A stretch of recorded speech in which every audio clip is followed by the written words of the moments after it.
Hey fellow Force users, what is up? It's Jasmine, the AhsokaTanoFan. Welcome back to my YouTube channel. So guys, it is time for another episode of Tales of the Jedi. The last episode we saw with Dooku, we saw him and Qui-Gon go to a desolate planet in which they were to rescue an abducted senator's son. And of course we saw that they actually made a little bit more of a discovery and found out that the people were living under pretty poor conditions, which were mostly due to that senator's policies. So we saw how they handled that, and we saw Dooku grapple a little bit with the dark side, but also be portrayed in a somewhat heroic light. So I definitely enjoyed that one.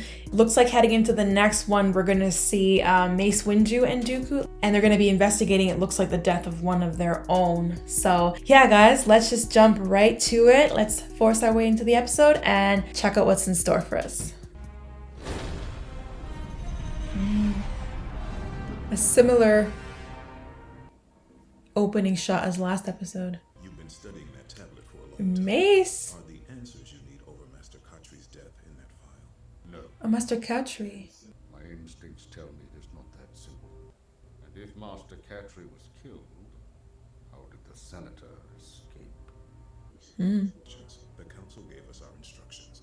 To return Master Katri's body to the Jedi Temple. She kind of looks like Luminara species. We cannot involve ourselves in local political skirmishes unless requested by the Jedi High Council. Your devotion to rules is sometimes inspiring and maddening. I'm kind of starting to see why Dooku parted ways with the Jedi.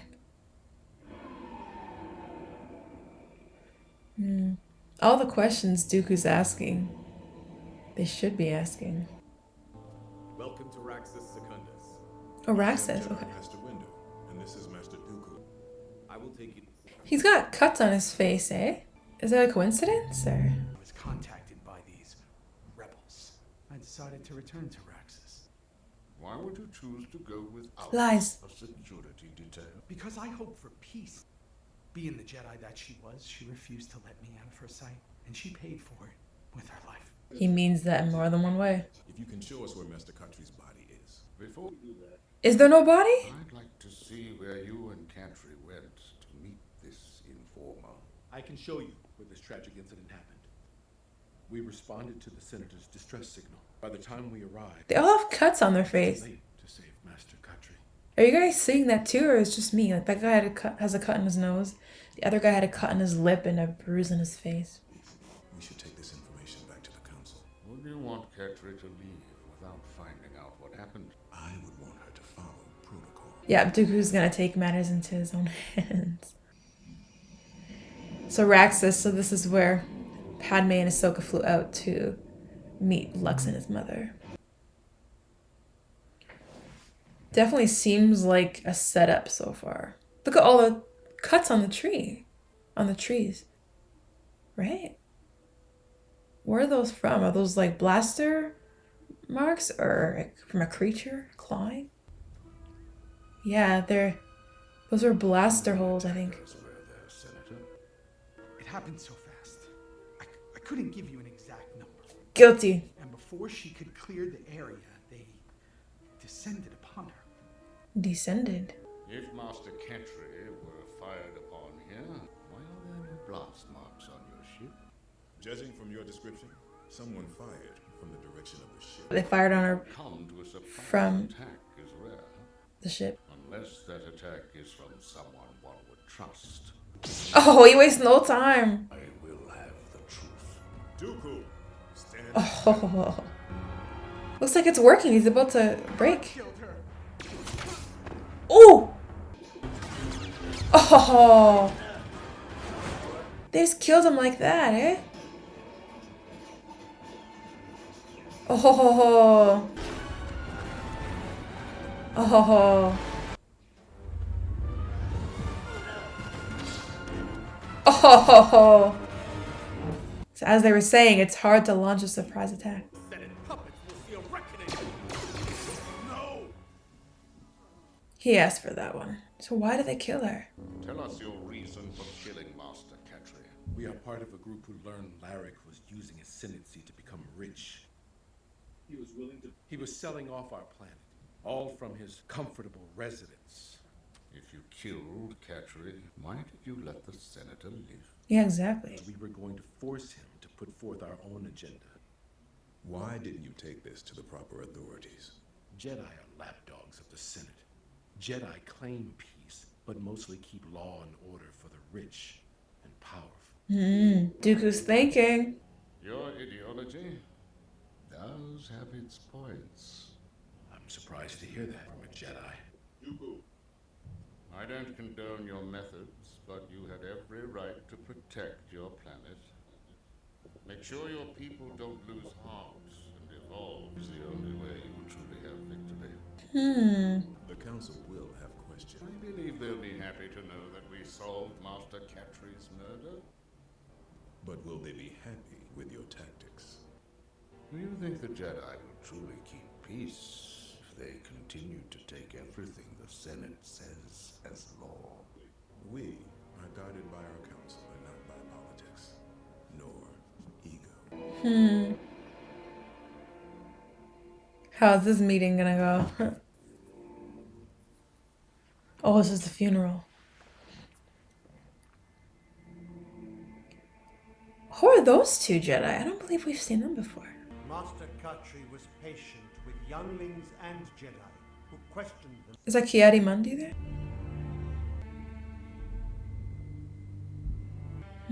Oh, there's Terrace Sanube there. Bottom right. Windu, a minute.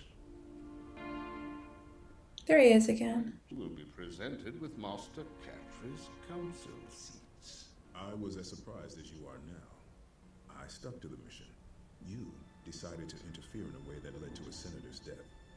I will speak to the council on your behalf. Oh. Master Jedi. Oh. He feels a little cheated there.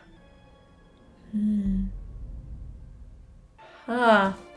That's crazy. I'm not gonna lie, guys. I'm kind of starting to understand where Dooku's coming from a little bit. You could definitely see that he and Mace Windu don't see eye to eye on things. And Mace Windu, in this episode, you could argue is kind of a reflection of the council and the Senate. I am the Senate. And then there's Dooku, who kind of is on the opposite end of that. And you could literally see at the funeral, they're on opposite ends of the coffin and of the beam. They don't see eye to eye on things. And in fact, they're kind of on opposite ends of perspective. You know that they both cared for Master Catry, yet they both seem to have different opinions as to what led to her death and all the other circumstances. What I love about these episodes is they get right to the point and they start off one way, and there is usually some other underlying truth that is uncovered as the episode progresses. Right away, when Dooku and Windu are heading out to retrieve the body, you can see they have different objectives. Windu is just straight Senate and Council, and we're supposed to do what we're supposed to do and not think in any other direction. But Dooku is asking questions, is very curious. You could argue that there is merit to both of their approaches. With Dooku, without him asking those questions, her murder would have gone completely unsolved. But also, because of Dooku's a little more aggressive tactics, as Windu said at the end, it did kind of lead to the loss of life. If they had gone about it more carefully, they might have been able to save everybody's life in that situation. So it goes to show that you kind of really need a healthy balance of both approaches. And I'd argue that honestly, Ahsoka is probably that perfect balance when she becomes a more kind of gray Jedi by the end. She's not serving the council and the Senate per se by the book. She kind of does what she thinks is right, even if it goes outside of what the Senate believes. But at the same time, she's not super aggressive that her tactics might lead to loss of life the way that Dooku's does. And you saw Dooku actually really connect with the guard, and he kind of understood his tactics and where he was coming from. The guard again talked about how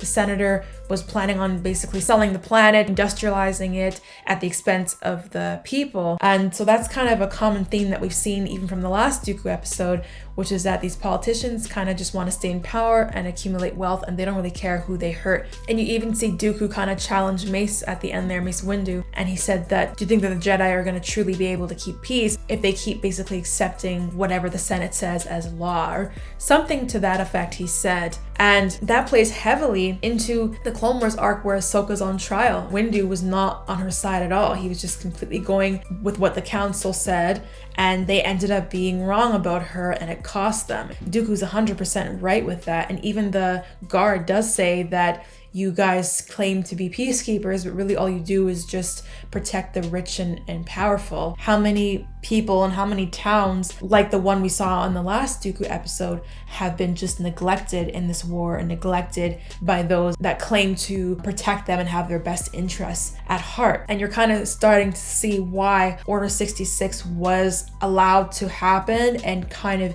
accepted overall. Public opinion about the Jedi has always been, I think, a little bit shaky, and you're starting to see that from these episodes. If Jedi themselves are already a little bit doubtful, how do you think the people feel about the Jedi and Council? I think people just want to be heard, and when they see that the Jedi and the Council are not necessarily always working for them, I think that's what allows them to kind of turn to the Empire and say, this will be different.